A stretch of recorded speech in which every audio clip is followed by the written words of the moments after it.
그때 베드로가 나와 이르되 주여 형제가 내게 죄를 범하면 몇 번이나 용서하여 주리이까? 일곱 번까지 하오리이까?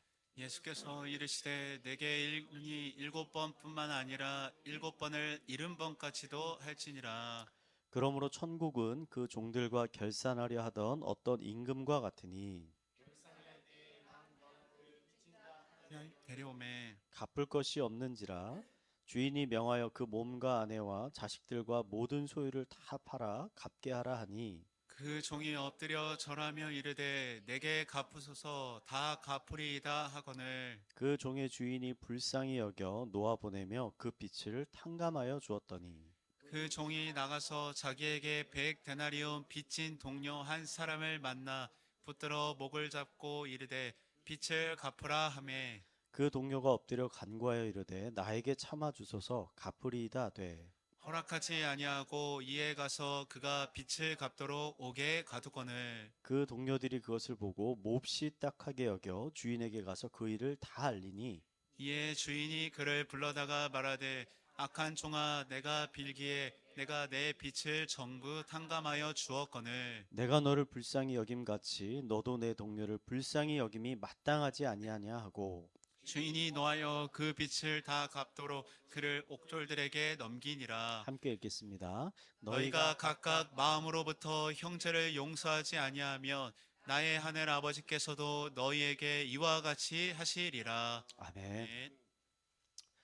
아멘. 제가 얼마 전에 그 라디오에서 들은 이야기입니다. 어느 날 아내가요, 실수로 보이스피싱을 당해서 500만 원이나 되는 큰 돈을 잃어버리게 됐습니다. 그 아내는 잃어버린 돈도 아까웠지만 남편을 생각하니까 마음이 한층 무거웠습니다. 왜냐하면 그녀의 남편은 매우 엄격한 성격의 소유자였기 때문입니다. 남편에게 이 사실을 알리면 남편은 분명 아내의 경솔함을 탓하면서 끝없이 잔소리를 할 것이 뻔했습니다. 하지만 자기 혼자서 이 큰 돈을 감당할 수가 없어서 결국은 어쩔 수 없이 모든 사정을 이 남편에게 말하게 됐습니다. 앞으로 절대 똑같은 실수를 하지 않을 테니까 그냥 이번만큼은 좀 용서해주고 그냥 넘어가줬으면 좋겠다 이야기한 거예요. 근데 아내의 이야기를 듣는 남편이 아내의 예상과 전혀 다르게 누구든지 그런 실수를 할 수 있으니까 염려하지 말라고 오히려 아내를 따스하게 위로해 준 겁니다. 아내는 예상 밖의 남편의 행동에 굉장히 의아해했습니다. 문제가 해결돼서 너무나 마음은 편해졌죠. 근데 이게 도대체 어떻게 된 일일까? 평소 엄격한 남편의 성격을 생각하면 이렇게 쉽게 나를 용서할 수가 없는데 라는 의구심이 든 겁니다. 여기에는 숨겨진 내막이 있었습니다. 남편은 얼마 전에 친구의 권유로 주식을 하기 시작했습니다. 처음에는 작은 돈을 시작했는데 하다 보니까 돈이 좀 벌리는 것 같아서 아내 몰래 대출까지 받아서 1억 원을 투자를 하게 됐습니다. 그런데 갑자기 주식이 폭락을 하면서 주식이 반토막이 났어요. 5천만 원이라는 되는 큰 돈을 잃어버리게 된 거예요. 이런 와중에 아내가 보이스피싱을 당해서 500만 원을 잃어버렸다라고 이야기하니까 남편은 나는 주식으로 5천만 원을 날렸는데 아내는 겨우 500만 원을 날렸구나. 나보다 훨씬 낫다.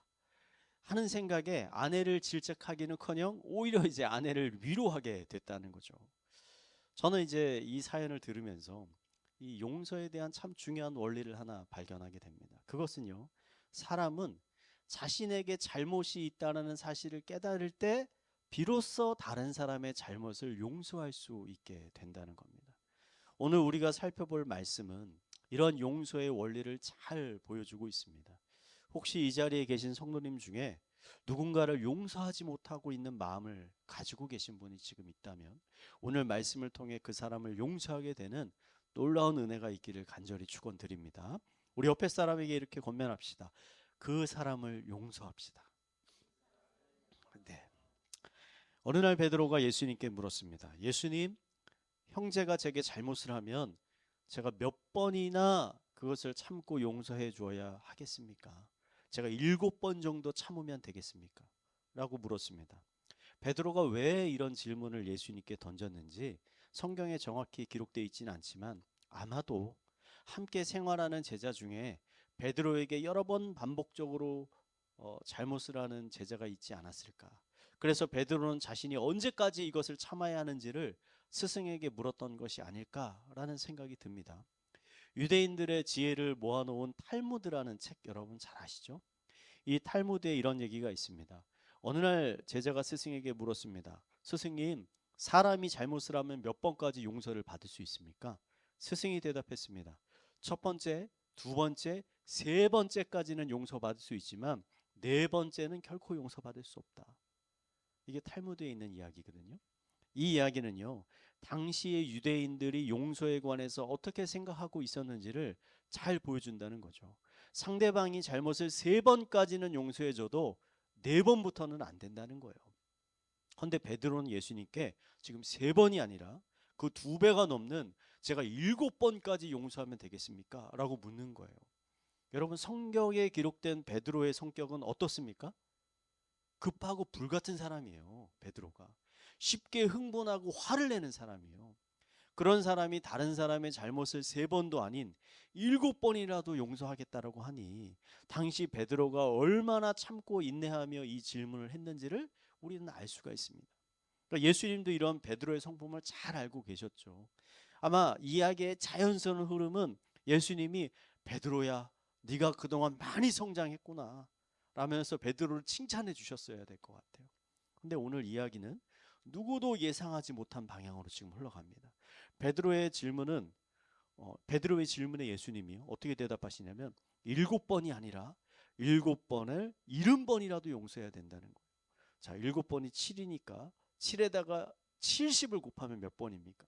490번.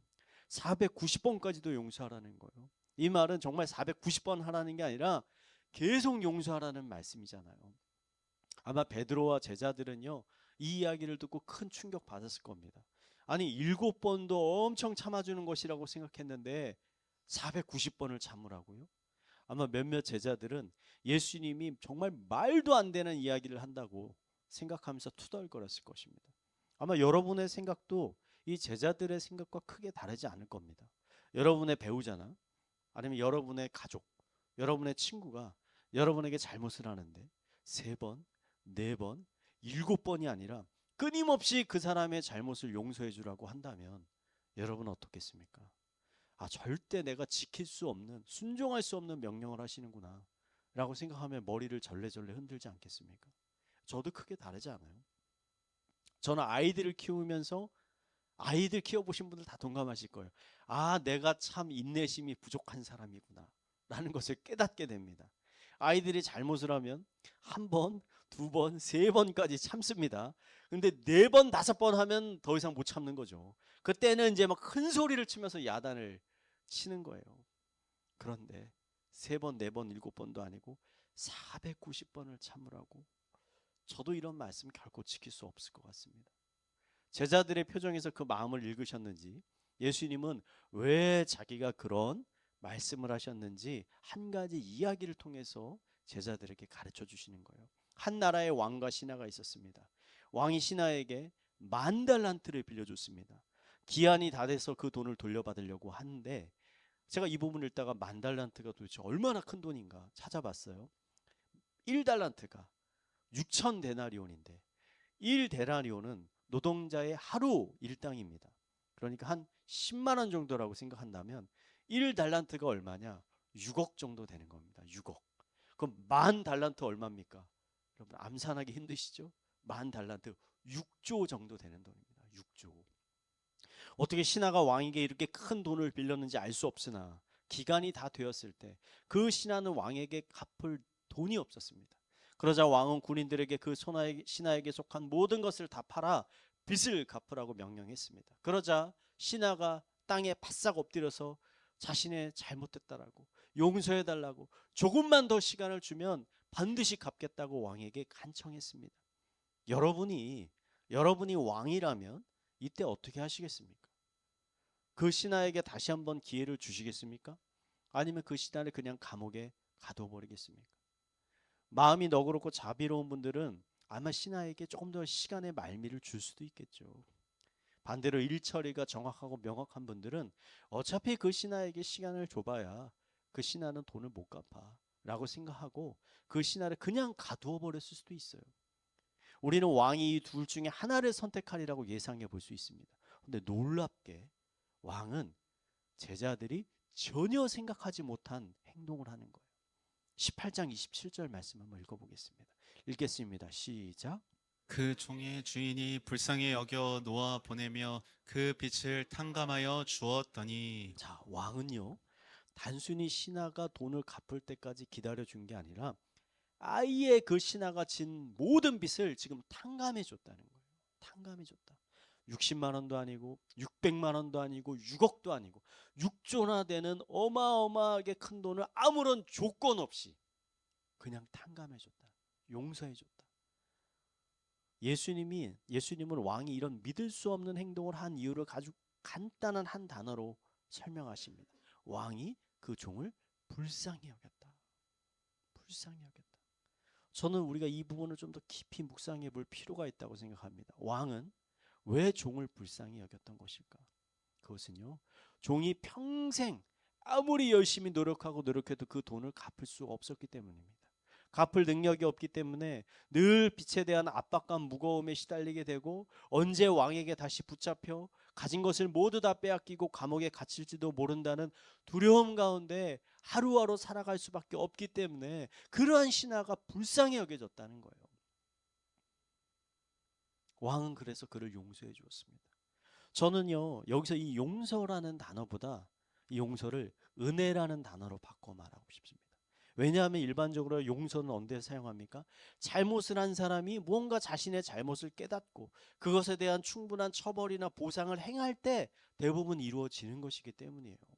그런데 신하는요, 지금은 아무런 처벌을 받지 않았어요. 그러므로 왕이 신하를 용서했다는 말보다 왕이 신하에게 은혜를 베풀었다 라는 말이 훨씬 더 적합하지 않을까. 신하는 이러한 은혜를 받을 만한 아무런 자격이 없지만 왕은 신하에게 이런 은혜를 베풀었다는 겁니다. 여기까지 이야기를 들은 베드로와 제자들, 이런 생각을 했을 겁니다. 아니, 세상에 이렇게 마음씨 좋은 왕이 도대체 어디 있을까? 지금 이스라엘을 다스리고 있는 로마 제국의 황제는 우리가 세금을 조금이라도 내지 않으면 당장 군사들을 보내서 우리들을 감옥에 쳐넣고 모든 재산을 다 빼앗아 버리는데, 이 이야기 속의 왕은 너무나도 자비로운 왕이구나. 사랑이 많은 왕이구나. 나도 그런 왕이 다스리는 왕국의 백성이었으면 좋겠다. 이런 생각하지 않았을까요? 그런데 예수님의 이야기는 여기서 끝나지 않는 거예요. 왕의 은혜로 감옥에서 풀려난 종이요, 왕궁 밖으로 나가다가 자신에게 빚을 진 한 동료를 만났습니다. 그 동료를 보니까 갑자기 그 동료에게 구워줬던 돈이 생각났어요. 신한 동료에게 100데나리온을 빌려줬는데 지금 그것 계산해 보니 얼마냐? 1,000만 원 정도입니다. 1,000만 원. 적은 돈은 아니지만 왕에게 진 빚에 비하면 태양 옆에 반딧불 정도, 너무나 적은 돈이잖아요. 동료가 조금만 기한을 주면 꼭 갚겠다고 간청했는데 신하는 그 동료를 그냥 감옥에 가두어 버렸습니다. 자, 이 이야기를 들은 제자들의 반응은 어땠을까요? 아마 이 신하를 다 욕했겠죠. 조금 전에 왕에게 그렇게 큰 은혜를 입어놓고도 다른 사람에게는 티끌만한 은혜도 베풀지 않는 정말 강팍한 사람이구나, 불의한 사람이구나, 손가락질했겠죠. 옥에 갇힌 사람의 딱한 처지를 안 주변 사람들이 이 소식을 왕에게 알립니다. 왕은 화가 나서 다시 자신에게 빚진 신하를 잡아와서 그를 감옥에 쳐넣습니다. 이 부분에서 제자들은 일종의 통쾌함을 느꼈을 거예요. 당연히 이 일은 이렇게 마무리가 돼야지 생각했을 거예요. 그런데 예수님이 마지막으로 제자들에게 깜짝 놀랄 만한 이야기를 하시잖아요. 35절 말씀 우리 한번 읽겠습니다. 시작. 너희가 각각 마음으로부터 형제를 용서하지 아니하면 나의 하늘 아버지께서도 너희에게 이와 같이 하시리라. 자, 여러분, 예수님이요, 이 이야기 속에 등장하는 그 불의한 신하가 누굽니까? 바로 너희다. 제자들 너희라고 지금 이야기하는 거예요. 그리고 다른 동료들의 잘못을 용서하지 않으면 이야기 속의 신하와 같이 너희가 큰 낭패를 당하게 될 것이다. 저는 예수님의 이 경고를 들은 제자들이 바로 수긍하고 납득하지 않았을 거라고 생각합니다. 왜냐하면 그들은 그들 자신이 이야기 속의 신하와 같이 누군가에게 갚지 못할 큰 빚을 진 사람들이라고 생각하지 않고 있었기 때문입니다. 그들은 오히려 자신을 어떻게 생각하느냐? 적은 돈을 갚지 못해서 감옥에 갇힌 불쌍한 그 신하의 친구와 같은 존재들이라고 자기를 생각하는 거죠. 세상은 나에게 왜 이렇게 박해? 나는 선을 행했는데 세상은 나에게 너무나 나쁘게 대하는 것 같아. 주변 사람들은 나를 용서하지 않는 것 같아. 라는 마음을 가지고 있었겠죠. 저는 제자들이 진정으로 자신들이 이 이야기 속에 불의한 신하와 같다는 것을 깨달은 것은 언제냐? 부활하신 예수님을 만났을 때라고 생각합니다. 특히 베드로가 그랬을 것 같아요. 예수님이 잡히시던 밤 베드로는 어떻게 얘기하겠습니까? 어떻게 이야기했습니까?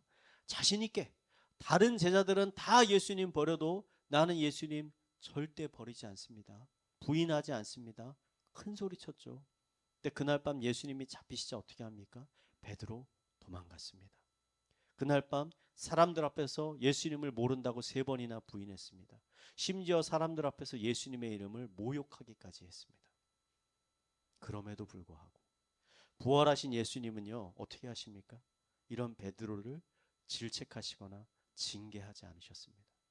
베드로를 용서하시고 그를 다시 예수님의 제자로 불러주셨습니다. 이때 비로소 베드로는 예수님의 이야기 속에 그 악한 신하가 자신이었다라는 것을 깨닫게 된 거예요. 나는 예수님에게 너무나도 부끄러운 죄를 범했는데 예수님은 그런 나의 모든 부끄러움과 죄악을 덮어주셨을 뿐만 아니라 나를 다시 예수님의 제자로 불러주시는구나. 나는 예수님께 이렇게 큰 용서와 은혜를 받았는데 나는 나에게 상처를 주거나 잘못을 한 사람들을 어떻게 대하고 있지? 그들을 용서하고 있는가? 이 일 이후에 베드로는요, 다른 사람들의 잘못에 대해서 어떻게 반응했을까요? 딱 7번만 용서해 줬을까요? 정확히는 알 수 없지만 저는 베드로가 7번보다 훨씬 더 많이 다른 사람들의 잘못을 용서해 주었을 것이라고 생각합니다. 빅토르 위고의 여러분 대표적인 소설 레미제라블이라는 소설 들어보셨죠? 이 레미제라블은 이 장발장이라는 주인공이 등장을 합니다. 장발장은 굶주리는 조카들을 위해서요, 빵을 훔치다가 발각돼서 5년형을 받습니다. 복역 기간 중에 여러 번 탈옥을 하다가 붙잡혀요. 그래서 총 몇 년을 사냐면 19년을 삽니다. 감옥에서. 빵 하나 훔쳤다가. 출소한 이후 장발장은요, 전과자라는 이유로 사람들에게 멸시와 거절과 박해를 당합니다. 누구도 그에게 음식과 잠자리를 제공하지 않습니다. 장발장은 이러한 세상과 사람들을 저주합니다. 오갈 데가 없었던 장발장이 어느 한 교회를 찾아가게 됐는데 그 교회의 주교는 이 장발장이 전과자라는 것을 잘 알고 있었지만 장발장을 따스하게 맞아줬습니다. 맛있는 음식도 주고 편안한 잠자리도 제공했습니다. 그런데 그날 밤 장발장이 식사 때 사용했던 그 은식기가 탐이 나기 시작하는 거예요. 전과자인 자신에게 유일하게 친절과 사랑을 베풀어준 이 주교에게 고마운 마음이 있긴 하지만 그 은식기만 내가 훔치고 달아나면 지금보다 형편이 훨씬 나아지겠다라는 생각이 든 거죠. 그래서 결국 주교가 자는 사이에 몰래 그 은식구들을 다 훔쳐가지고 달아났습니다. 은혜를 원수로 갚은 거죠 지금. 그런데 달아나던 도중 그만 경찰에게 붙잡혀가지고 다시 교회로 끌려오게 됐습니다. 경찰은 주교에게 묻습니다. 이자가 지금 이 교회에 있는 하나님의 것인 은식구들을 다 훔쳐서 달아난 게 맞지 않습니까?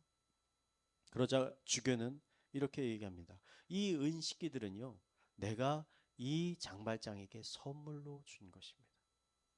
그리고 왜 은촛대도 선물로 줬는데 그것은 가지고 가지 않았나 궁금합니다. 라고 하면서 장발장에게 은촛대까지 선물로 주었습니다. 장발장은 주교의 이런 행동을 통해서 놀라운 용서와 은혜를 경험하게 됩니다. 세상의 법은 배가 고파 빵 한 쪽을 훔친 자신에게 5년형이라는 무서운 형벌을 내렸지만 하나님은 하나님의 집의 것을 도둑질한 자신을 벌하지 않고 오히려 그에게 은혜를 베풀었던 것입니다. 이 일 이후 장발장은 더 이상 그를 박해하던 멸시하던 세상과 사람들을 저주하지 않았습니다. 그런 새 사람이 되어서 자신과 같이 가난하고 어려운 사람들을 도와주는 선한 삶을 살게 되었다는 것이죠. 근래에 나오는 책이나 TV 프로에서는요, 여러분 용서를 어떻게 이야기하냐? 다른 사람을 용서하지 않으면 나만 손해다.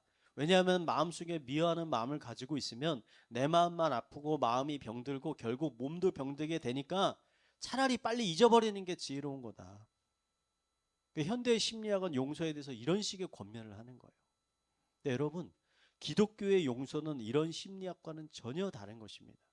기독교의 용서는 내가 다른 사람보다 더 정의로워서, 내가 다른 사람보다 더 옳기 때문에, 내가 더 자비롭고 선하기 때문에 다른 사람의 부족함과 부패함과 죄악과 잘못을 그냥 내가 참아주는 게 아니라, 기독교의 용서는 나 자신이 부패한 사람인데, 나 자신도 부족함이 많은 사람인데, 그럼에도 불구하고 하나님께서 이런 나를 체벌하지 않으시고 질책하지 않으시고 심판하지 않으시고 오히려 이런 나의 모든 죄를 덮어주시고 나를 하나님의 거룩한 자녀 삼아주신 것에 대한 감사로부터 흘러나온다는 것이죠. 다른 말로 말해 하나님께 받은 은혜에 대한 자연스러운 반응이라는 거예요. 용서가. 그렇다면 누군가가 우리에게 잘못을 했을 때 우리는 몇 번이나 그 사람을 용서할 수 있는가? 답은 내가 은혜를 경험한 횟수만큼, 내가 그 경험한 은혜의 크기만큼, 우리는 우리가 받은 은혜의 크기만큼 다른 사람에게 그 은혜를 베풀 수 있게 된다는 것이죠. 혹시 이 자리에 앉아 계신 성도님 중에 누군가로부터 받은 상처로 인해 힘들어하고 계신 분이 계십니까? 어떤 분은 아주 오랫동안 그 상처가 치유되지 않아서 그 상처로 인해서 계속 고통받고 계신 분도 계실 수 있습니다. 어떻게 하면 이 상처가 치유될 수 있을까요? 어떻게 하면 그 사람을 용서할 수 있을까요? 그 해답은 여러분이 받은 그 상처나 여러분에게 상처를 준 그 사람에게 집중하는 것이 아니라 반대로 연약하고 부패한 나 자신의 모습과 그런 나의 모든 죄를 용서하시고 나를 거룩한 하나님의 자녀 삼아주신 하나님의 그 은혜에 우리가 집중할 때, 그 은혜를 경험할 때 비로소 다른 사람을 용서할 수 있게 된다는 거죠. 이것이 바로 기독교가 말하는 용서입니다. 그리고 이것이 바로 복음입니다. 여러분, 기독교 역사상 수많은 사람들이 이러한 복음의 모범을 보여주는 거예요. 여러분, 스데반 집사는요, 자신을 향해 돌을 던지는 유대인들에게 어떻게 합니까? 그들을 궁휼히 여겨달라고 하나님께 기도했어요. 스데반을 죽이는데 앞장섰던 바울은요, 어떻습니까? 회심한 후에 스데반과 같이 자신을 죽이려고 돌을 던지는 이방인들을 위해 똑같이 기도하고 오히려 그들에게 복음을 전하는 사람이 됐습니다. 여러분, 한국에도 이런 놀라운 이 용서의 모범을 보인 분이 계시죠? 그분은 바로 손양원 목사님입니다. 손 목사님은요, 1938년 평양신학교를 졸업하고 전라남도 여수에 있는 애양원이라는 교회에서 목회를 시작했습니다. 여러분, 애양원은요, 한센병 환자들을 치료하는 수용시설이었어요. 목사님은 그곳에서 환자들을 자신의 가족들과 같이 따스한 사랑으로 보살폈습니다. 그러던 중에 1948년 큰 사건이 일어납니다. 여수에서 공산주의자들이 반란을 일으켰는데 손 목사님의 두 아들이 기독교인이라는 이유로 이 반란군에게 죽임을 당하게 됩니다. 아들들의 죽음은요, 목사님과 성도들에게 정말 큰 충격을 줬습니다. 한데 그 가운데 놀라운 일이 벌어졌습니다.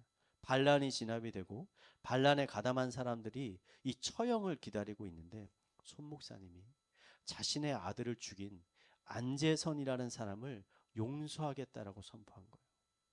그리고 자신의 아들을 죽인 이 안재선을 자신의 양자로 삼겠다라고 말했습니다.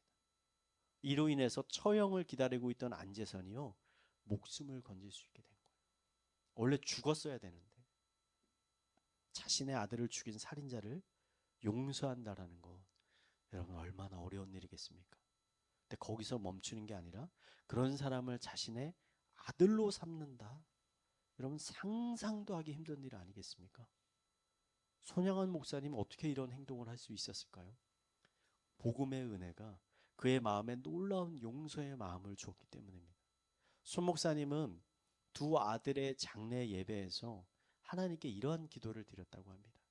하나님, 저같이 죄 많은 사람을 하나님의 자녀 삼아 주심에 감사를 드립니다. 두 아들을 죽인 원수를 용서할 수 있는 마음을 주시고 그 사람을 양자 삼고자 하는 사랑의 마음을 주신 하나님 감사를 드립니다. 여러분, 손 목사님은요, 인간적인 자비와 궁일로 자신의 아들을 죽인 자를 용서한 게 아닙니다.